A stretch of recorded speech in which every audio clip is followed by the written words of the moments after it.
Anyone who's participated in a discussion about games online has probably heard the phrase console wars spanning decades, pitting gaming platforms against one another, inviting talks about which platform has better exclusives, better hardware, the better controller, any number of these points of contention.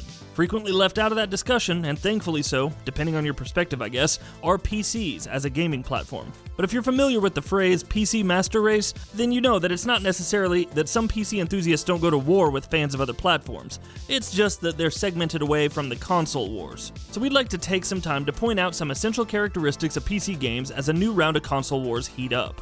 And it's likely going to be as easy as it's always been for fans to go to war with each other over their platform of choice. As we approach a new console generation, and as gaming hardware continues to evolve, we're going to address some of the falsehoods that sometimes surround PC gaming, hopefully bringing to light helpful notes about gaming on PCs that some may not have been aware of. What may be obvious to us may not be apparent to those who spend their time sticking to one or two consoles. While there's much that can be said about the merits and difficulties of PC gaming, we're crafting this video with an emphasis towards some basic points that'll serve to highlight the accessibility of the platform and dispelling negative images about PC gaming in general that harm the furthering of that accessibility.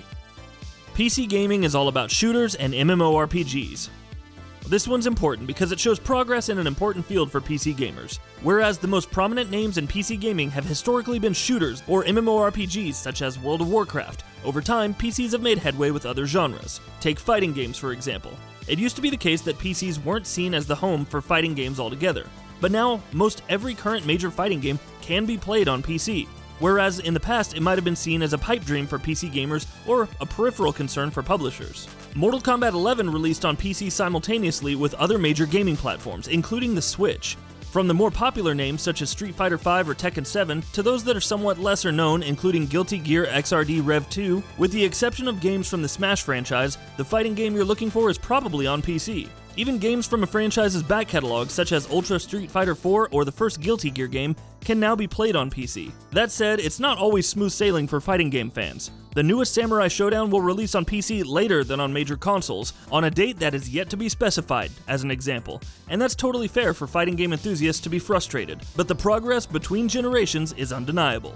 The platform, often associated with Western gaming, has also been increasingly host to Japanese output as well. Games from Koei Tecmo and Gust's Atelier franchise are abundant in the Steam store. The last three Yakuza games to be localized, Zero, Kiwami, and Kiwami 2, are also on Steam. The PC port of Valkyria Chronicles, released in 2014, attracted significant positive attention for how well it was developed, and it went on to sell well and boosted the profile of the franchise. The newest release in the franchise, Valkyria Chronicles 4, can be found on Steam. PC gaming is also a haven for visual novel games. You can find all the major Danganronpa titles on Steam.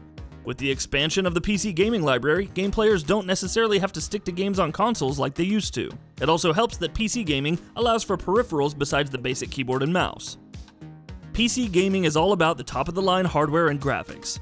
Sometimes it seems like it's the case that the most heated discourse about games is around how powerful PCs can be.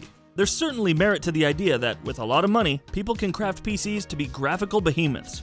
But one virtue of PC gaming is that people can craft the platform to their liking. Results can vary wildly on a person's individual PC for gaming, depending on the degree of effort that they're willing to put in with regards to computer part assembly and shopping, and the money that they're willing to invest into the parts. Consoles are standardized offerings in comparison, with the exception of iterations within a generation, such as the slim versions of PlayStation home consoles. If you want to play games on the cheap, that option is certainly available to you, or any of the other variations of that course of action. With research and willingness to get hands-on with assembling gaming PCs yourself, you can very often minimize the cost of purchasing a gaming PC. While a perception of technicality or complexity can deter those who aren't exactly computer savvy from even trying to assemble their own PCs, the reward for making that time investment and researching parts, shopping, and assembly tutorials can yield noticeable savings.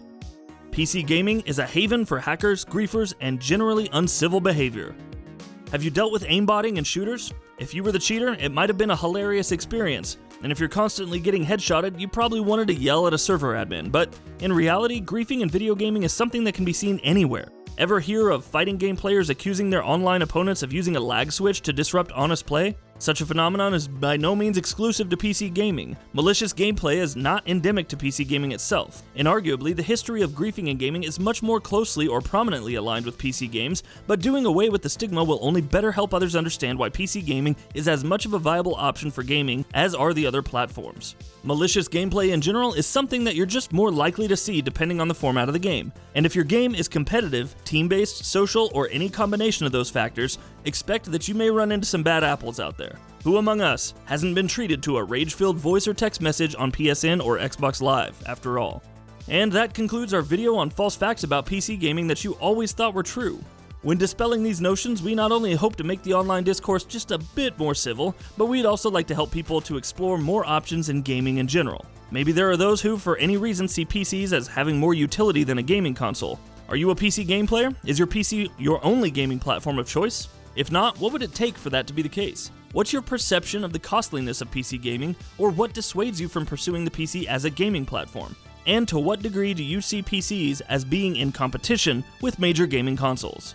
Let us know your thoughts in the comments below, and as always, thanks for watching. And that wraps it up. If you like what we're doing, please consider subscribing to our channel. We upload new videos daily. Also, don't forget to switch on the bell notification icon, that way you don't miss out on any of our videos.